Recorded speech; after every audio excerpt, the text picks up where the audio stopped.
Fuel prices across 200 Kenyan shillings mark in September review.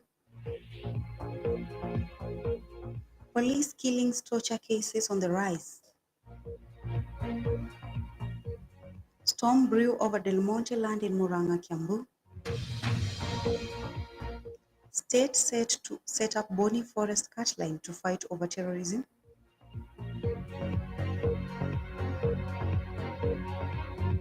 Kiambu Senator moves to resolve Wamatangi versus MCA stalemate. Kenya to face Gabon in 2026 World Cup qualifying opener. Naivasha to host the Kenya Air Force Commanders Cup this weekend. Welcome. Kenyans who rely on fuel products for their day-to-day activities will be forced to dig deeper into their pockets after the government hiked prices in the latest review. In a statement on Thursday night, the Energy and Petroleum and Regulatory Authority increased super petrol prices of 16.96 Kenyan shillings, diesel by 21.32 Kenyan shillings, and kerosene by 33.13 Kenyan shillings. In the changes that took effect today, September 15, saw the retail price of the liter of super petrol in Nairobi rise to 211.64 Kenyan shillings, diesel 200.99 Kenyan shillings, and kerosene 202.61 Kenyan shillings. EPRA Managing Director Daniel Kipto attributed the hike in fuel prices to an increase in weighted average cost of imported refined petroleum products. Last month, EPRA retained fuel prices at 194.68 Kenyan shillings for super petrol, 179.67 for diesel, and 169.48 for kerosene. The prices were expected to shoot to a new high due to a higher international price and recently approved 16% value-added tax on petroleum products.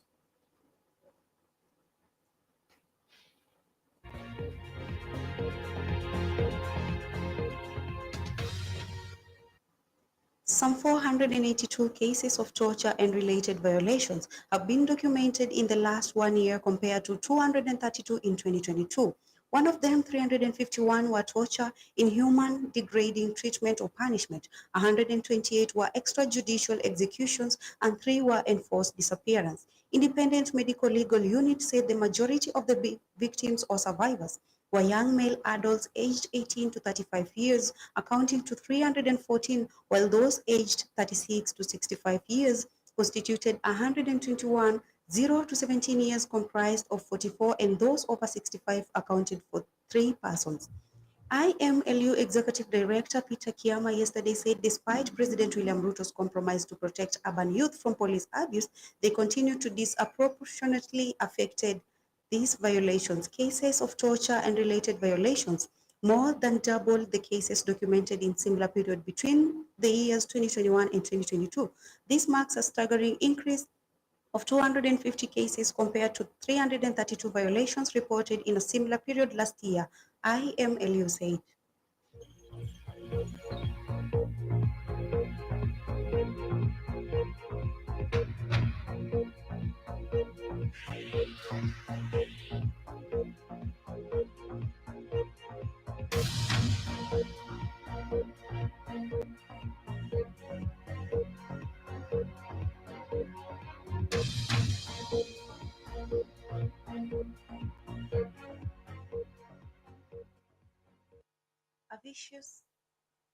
A vicious political storm is brewing in Murang'a and Kiambu counties.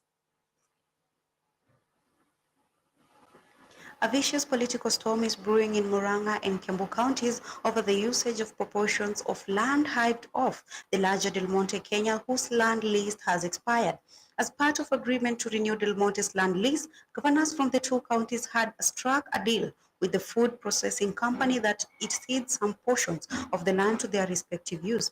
Kiambu was to get 795 acres, while Murang'a was to be allocated 3,000 acres out of the 23,000 acres that the company owns that sprawls across the two counties. According to the documents from the National Land Commission, 5,000 acres of the land are in Kiambu, while the remaining 18,000 acres are in Murang'a County.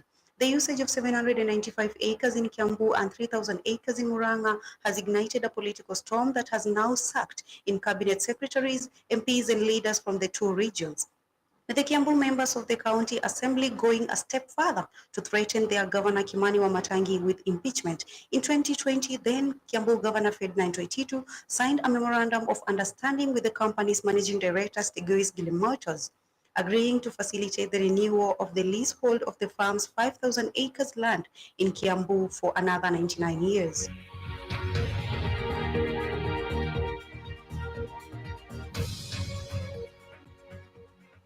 The government has announced plans to establish a cut line separating Boni Forest and human habitation in Lamu County.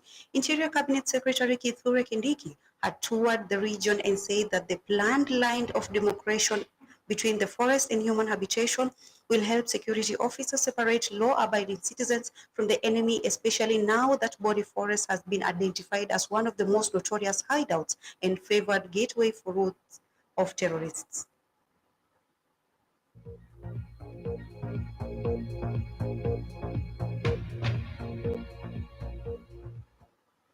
In other news, following the rift between Kiambu Governor Kimani Wamatangi and members of the County Assembly, Area Senator Karugo Gathangwa has convened a reconciliation meeting next week to resolve the standoff. The meeting, whose venue and date are yet to be established, aims to bring together all Kiambu members of parliament, MCAs and governor. Kurugo told the media that Kirega Stadium in Lari sub-county yesterday that the forum would be used to iron out differences between the governor and the other elected leaders in the county. The meeting will be attended by all 12 members of parliament from Kiambu and 86 members of county assembly, and will also expect the governor to attend.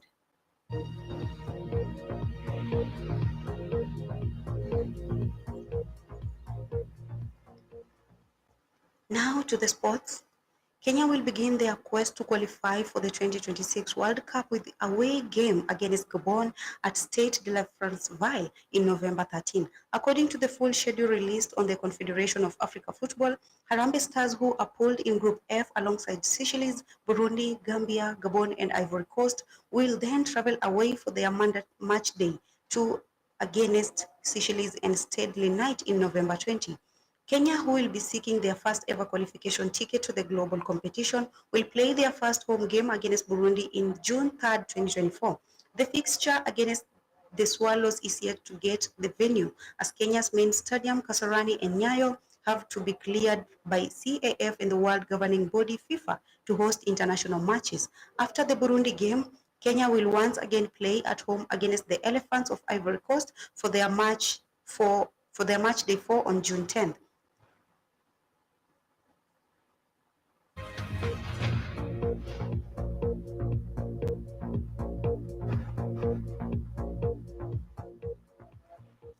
Picturesque Great Rift Valley Lodge and Golf Resort will play to host to the Kenya Air Force Commanders Cup this week. Saturday tournament powered by KCB is expected to attract 170 top amateur golfers who will compete in the 18-hole course in the much-awaited tourney. Two top teams will also book a place in November Grand Finale to join 10 other teams that have already secured their places in the final showdown. The latest entries were Kericho Club captain Ignatius Kipto, Chris Bigen, Raymond Keter, and Erastus Orina, Richard Korir, Onesmus Maritime, Kipkurui Langat, and John Sang.